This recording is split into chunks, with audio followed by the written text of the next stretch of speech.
Last week, we found out about the bipartisan infrastructure deal, but don't worry, it's lame. We all know it's lame, but it's not all that's coming. They're gonna do all this great stuff via reconciliation. And Nancy Pelosi said, we're not doing one unless we do both. And Biden was like, I'm not signing one unless we get both. And then Republicans pretended to be like super surprised by this process. What do you mean you'll have another bill? Who do you think you are?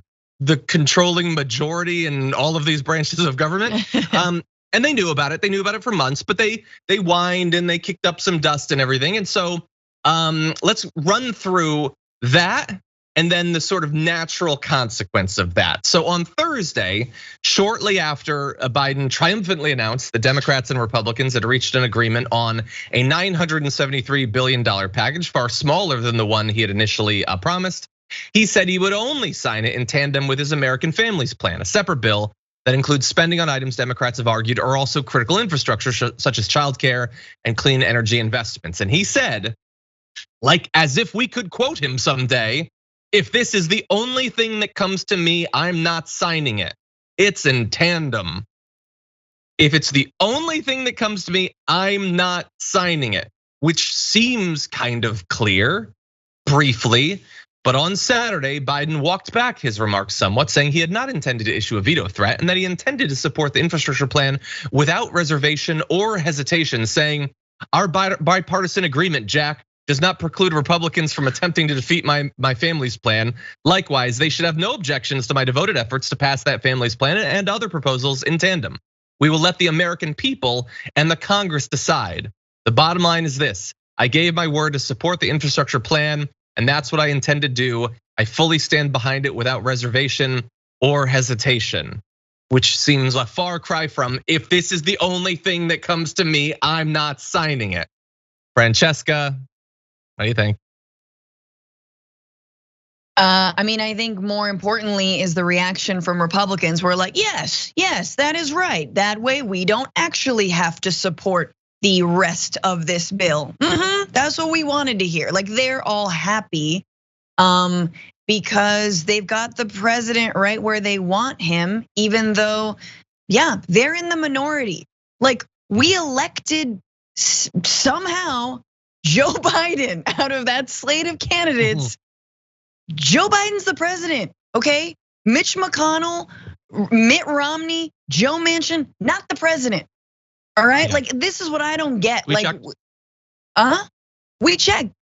Yeah. Sadly, like so. Anyway, but yes, of course he's gonna cave.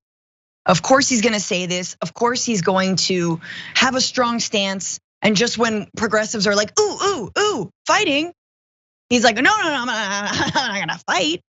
I'm totally gonna sign it, and then. They'll just issue me a little IOU of how, they're gonna support the family's plan down the road.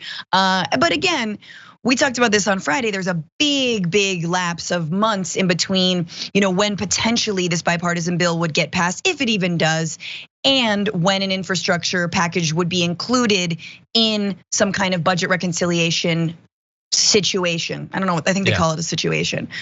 And within that time, again, how many lobbyists are gonna be coming to the feeding frenzy? How many, I don't know, Dianne Feinstein is gonna lose even more of her marbles. Anything could happen.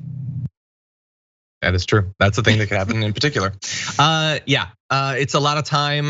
But the thing, like, okay, it's not like last week we were like, yes, we got it. And we're gonna have the other one. We're gonna have both, like peanut butter and jelly. But like if peanut butter's kind of like terrible, but like jelly masks it or whatever. Yes. I mean, we're a little bit worried about like somebody screwing us over in months, but right now we're good. Now is our time to shine.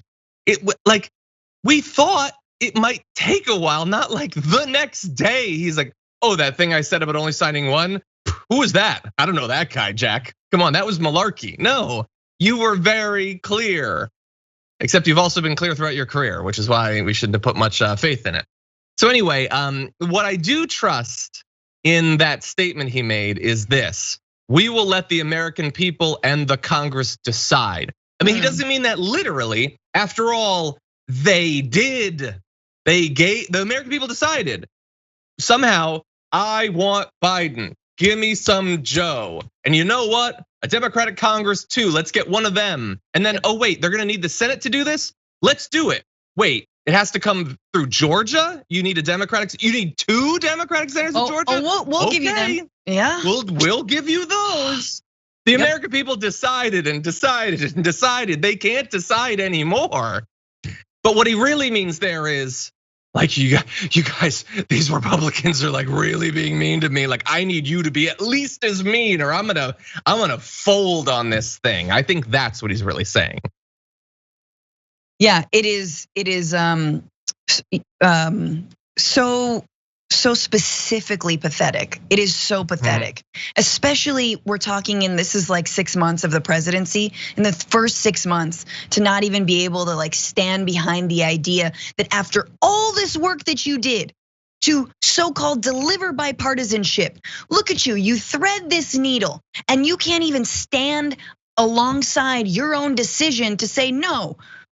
Republicans, you gotta go along with the family's plan. And Democrats, you gotta go along with a crappier infrastructure plan, but we're gonna get to it later. Like, that's okay, cool. You've established your position. That's fine. It's not one I would have. It's not one I necessarily support, but it's one that he carved out for himself. And now to say, no, I'm not saying I would veto it or wouldn't sign it, right? Then that is a complete walk back of something you fought so hard to stake out. Makes no sense. And what if that's not even true? There's additional wrinkles coming at you, America.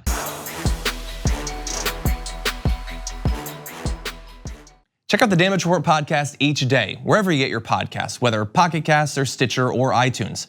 You can join me as I give you the news and stories you want, with a range of co-hosts and interview guests jumping in on the fun each day. Again, that's the Damage Report, wherever you get your podcasts. And if you get them at iTunes, don't forget to rate and review. Sometimes I'll read them live on the show.